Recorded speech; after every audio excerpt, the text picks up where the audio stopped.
শিৱসাগৰত অনুসূচিত জাতি ছাত্ৰ সন্থাৰ প্ৰতিবাদ মন্ত্ৰী পীযুষ হাজৰিকাৰ অপসাৰণৰ দাবী বিভাগীয় দুৰ্নীতিৰ বিস্ফোৰক অভিযোগ শিৱসাগৰ প্ৰেছ ক্লাবত অনুষ্ঠিত সংবাদমেলত অনুসূচিত জাতি ছাত্ৰ সন্থাৰ কেন্দ্ৰীয় সম্পাদক পৰকজ্যোতি দাসে সংগঠনটোৱে অভিযোগ কৰে যে 140 কোটি টকাৰ সামগ্ৰী বিতৰণ মিনি ষ্টেডিয়াম নিৰ্মাণ ছাত্ৰ ছাত্ৰীৰ প্ৰশিক্ষণ আদিৰ আঁচনি ধৰ অপচয় আৰু অন্য হাতলৈ হস্তান্তৰ কৰা হৈছে 1000টা চিলাই মেচিনৰ বিতৰণতো মুখ্যমন্ত্ৰী জালুকবাৰী আৰু মন্ত্ৰী ৰভা সমষ্টিক অগ্ৰাধিকাৰ দিলে উজনি মধ্য অসমৰ লোকক বঞ্চিত কৰা হৈছে বুলি কয় সংগঠনটোৱে চিলাই মেচিনৰ প্ৰকৃত মূল্যৰ তুলনাত দুগুণ দামেৰে ক্ৰয় কৰি লক্ষাধিক টকা আৰু আত্মসাৎ কৰা সন্দেহ ব্যক্ত কৰে লগতে অনুসূচিত জাতিৰ সাফাই কৰ্মীসকলৰ বাবে সংৰক্ষিত 32খন এচি বাহনো উপযুক্ত ব্যক্তিক নিদি দলীয় স্বাৰ্থত বিতৰণ কৰা হৈছে বুলি অভিযোগ উত্থাপন কৰে পৰকজ্যোতি দাসে মন্তব্য কৰে মন্ত্ৰী হাজৰিকাৰ আশ্ৰয়ত সকলো দুৰ্নীতি চলি আছে চৰকাৰে ভোট বেংকৰ স্বাৰ্থত অনুসূচিত জাতিক বঞ্চিত কৰিছে লগতে মন্ত্ৰী হাজৰিকাৰ প্ৰতিক্ৰিয়াৰ প্ৰতি সকলোৰে দৃষ্টি কেন্দ্ৰিত হৈছে আচ্ছা বিজেপিৰ শাসনকালত আটাইতকৈ যদি বেছি দুৰ্নীতি হৈছে এখনটো দুৰ্নীতিমুক্ত চৰকাৰ বুলি কয় কিন্তু আটাইতকৈ যদি বেছি দুৰ্নীতি সংঘটিত হৈছে সেয়া হৈছে অনুসূচিত জাতিৰ কল্যাণ সঞ্চালকালয় বা অনুসূচিত জাতিৰ বিভিন্ন আঁচনিসমূহ আপোনালোকে লক্ষ্য কৰিব যে বিজেপিৰ শাসনকালত অনুসূচিত জাতিৰ যিমানবোৰ আঁচনিৰ ধন সেই আঁচনিৰ ধনসমূহ গুগ্ৰাসে গিলি পেলোৱা হৈছে অনুসূচিত জাতিৰ কল্যাণৰ নামত কেৱল মন্ত্ৰী আমোলা আৰু ঠিকাদাৰ এই সকল লোকৰহে কেৱল কল্যাণ কৰি থকা হৈছে আপোনালোকে গম পায় যে 140 কোটি টকা ইতিমধ্যে মানে দুৰ্নীতি সংঘটিত হৈছে নুপুৰ চাহা নামৰ এজন ঠিকাদাৰৰ বিৰুদ্ধে ইতিমধ্যে মানে বিভিন্ন ধৰণৰ ব্যৱস্থা গ্ৰহণ কৰা হৈছে ইয়াৰ সমান্তৰালকৈ আমি আপোনালোকক কওঁ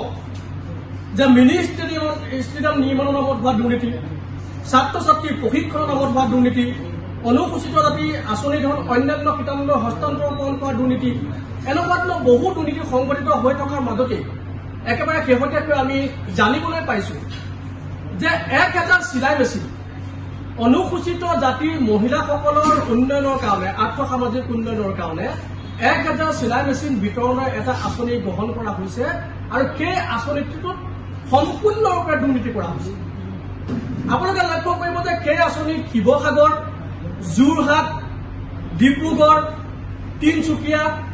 ধেমাজি লখিমপুৰ বিশ্বনাথ চাৰিআলি তেজপুৰ নলবাৰী আদি বিভিন্ন ঠাইবিলাকৰ যিসকল অনুসূচিত জাতিৰ মহিলা আছে সেইসকলে কিন্তু সেই আঁচনিটোত মানে ফলপ্ৰসূ হোৱা নাই বা সেই আঁচনিটো লাভ কৰা নাই এটাও চিলাই মেচিন এই ঠাইসমূহলৈ দিয়া নাই তাত দিয়া হৈছে ক'ত জাগিৰোড আৰু জালুকবাৰীতে 1000 চিলাই মেচিনৰ প্ৰায় 500টা মেচিন তেওঁলোকে ৰাখি থৈ দিয়ে আৰু বাকী 500টা মেচিন শ্ৰীভূমি দক্ষিণ অভয়াপুৰী বকু ৰহা এনেকুৱা কেইটামান ঠাইত যিকেইটা ঠাইত আচলতে তেওঁলোকৰ সুবিধা হয় সেই তেনেকুৱা ঠাই কেইটামানত দি তেওঁলোকে গোটেই আঁচনিটো সৰহ কৰি থৈ দিয়ে আৰু তাতকৈ ডাঙৰ কথাটো হ'ল কি এই আঁচনিটো আছিলে মহিলাসকলৰ উন্নয়নৰ কাৰণে হোৱা আঁচনি কিন্তু আপোনালোকে লক্ষ্য কৰিব যে যিখন আমাৰ তালিকা আমাৰ ওচৰত আছে 1000 চিলাই মেচিন বিতৰণৰ হিতাধিকাৰীসকলৰ যিখন তালিকা আছে এই তালিকাখন যদি আপোনালোকে লক্ষ্য কৰে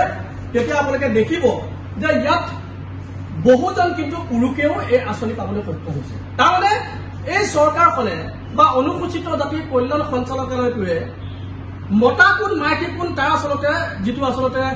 বিভেদ থাকিব লাগে বা মতা মাইকীৰ মাজত যিটো পাৰ্থক্য তেওঁলোকে বুজি পাব লাগে সেই পাৰ্থক্যটো বুজি নাপায় আমি বাৰে বাৰে এই কথাবিলাক কৈ আছো যে অনুসূচিত জাতিৰ লোকসকলৰ ওপৰত অন্যায় কৰা হৈছে কিন্তু গুৰুত্ব দিয়া নাই অনুসূচিত জাতিৰ কল্যাণ সঞ্চালকালয়ৰ সঞ্চালিকা তুলসী নাথক আমি এই সন্দৰ্ভত যেতিয়া সুধিবলৈ গৈছিলো যে আপোনালোকে কিয় এনেকুৱা কৰি আছে তেতিয়া তেখেতে কৈছে যে মন্ত্ৰী পীযুষ হাজৰিকাৰ নেতৃত্বতে গোটেই কথাবিলাক চলি আছে বা হৈছে আৰু সম্পূৰ্ণ দায়সাৰা মন্তব্য কৰি তেওঁ মন্ত্ৰী পীযুষ হাজৰিকাৰ ওপৰতে গোটেই আচলতে যিটো আমি আপত্তি দৰ্শাইছো তাৰ ওপৰতে মন্ত্ৰী পীযুষ হাজৰিকাৰ ওপৰতে গোটেই কথাখিনি এৰি দিছে ইয়াৰ পৰা এটা কথা স্পষ্ট হয় যে গোটেই বিষয়বস্তুবিলাকৰ লগত যিমানবোৰ দুৰ্নীতি আচলতে অনুসূচিত জাতিটোৰ লগত সংগঠিত হৈ আছে এই গোটেই বিষয়বস্তুবিলাকৰ লগত মন্ত্ৰী পীযুষ হাজৰিকা কিন্তু ওতঃপ্ৰোতভাৱে জড়িত হৈছে আৰু সেইকাৰণে আমি মুখ্যমন্ত্ৰী হিমন্ত বিশ্ব শৰ্মা চৰকাৰখনক আহ্বান জনাইছো যে মন্ত্ৰী পীযুষ হাজৰিকা ডাঙৰীয়াক অনুসূচিত জাতিৰ যিবিলাক বিভাগীয় দায়িত্ব আছে সেই দায়িত্ববিলাকৰ পৰা তেখেতক অপসাৰণ কৰে অন্যথা মন্ত্ৰী পীযুষ হাজৰিকায়ো যদি চৰম আছে লজ্জা আছে তেতিয়াহ'লে অনুসূচিত জাতিৰ যিবিলাক বিভাগীয় দায়িত্বত তেওঁ আছে সেই দায়িত্ববিলাকৰ পৰা তেওঁ আচলতে নিজেই মানে পদত্যাগ কৰিব লাগে আৰু ইয়াৰ লগতে আমি এইটো কথাও ক'ব খুজিছো যে সঞ্চালিকা তুলসী নাথ এই মহিলাগৰাকীয়ে সমগ্ৰ অনুসূচিত জাতিৰ যিবিলাক আঁচনিবিলাকৰ যি দুৰ্নীতি সংঘটিত কৰি আছে তেওঁৰ নেতৃত্বত এই মহিলাগৰাকীক আটক কৰিব লাগে গ্ৰেপ্তাৰ কৰিব লাগে আৰু এই দুৰ্নীতিবিলাকৰ এক উচিত তদন্ত কৰিব লাগে অনুসূচিত জাতি ছাত্ৰ সন্থাই বাৰে বাৰে এই দুৰ্নীতিবিলাকৰ বিৰুদ্ধে আন্দোলন কৰি আহিছো কিন্তু হিমন্ত বিশ্ব শৰ্মা চৰকাৰখনে এইবিলাকৰ ওপৰত গুৰুত্ব দিয়া নাই তাৰপাছতে আমি যদি কওঁ চিলাই মেচিনৰ আচলতে যিটো বাজেট তেওঁলোকে নিৰ্ধাৰণ কৰিছে এটা চিলাই মেচিন তেওঁলোকে যিবিলাক চিলাই মেচিন বিতৰণ কৰিব এটা চিলাই মেচিনৰ দাম হৈছে ৬,০০০ৰ পৰা ১০,০০০ টকাৰ ভিতৰত কিন্তু মূল্য নিৰ্ধাৰণ কৰিছে ২০,০০০ মহিলাক দিবলগীয়া আঁচনি দিছে পুৰুষক আৰু তেওঁলোকে কৰিছে কি উজনি অসমৰ ঠাইবিলাকলৈ এই আঁচনিবিলাক তেওঁলোকে দিয়া নাই আৰু গোটেই আঁচনিবিলাক তেওঁলোকৰ কেৱল ভোট বেংকৰ বা ভোটৰ কাৰণে ব্যক্তিগত স্বাৰ্থৰ কাৰণে নিজৰ মুনাফাৰ কাৰণে গোটেই আঁচনিবিলাক তেওঁলোকে আঁকি দিছে শিৱসাগৰৰ পৰা ফৰিদ আলীৰ ৰিপৰ্ট ডিজিটেল আছাম লাইভ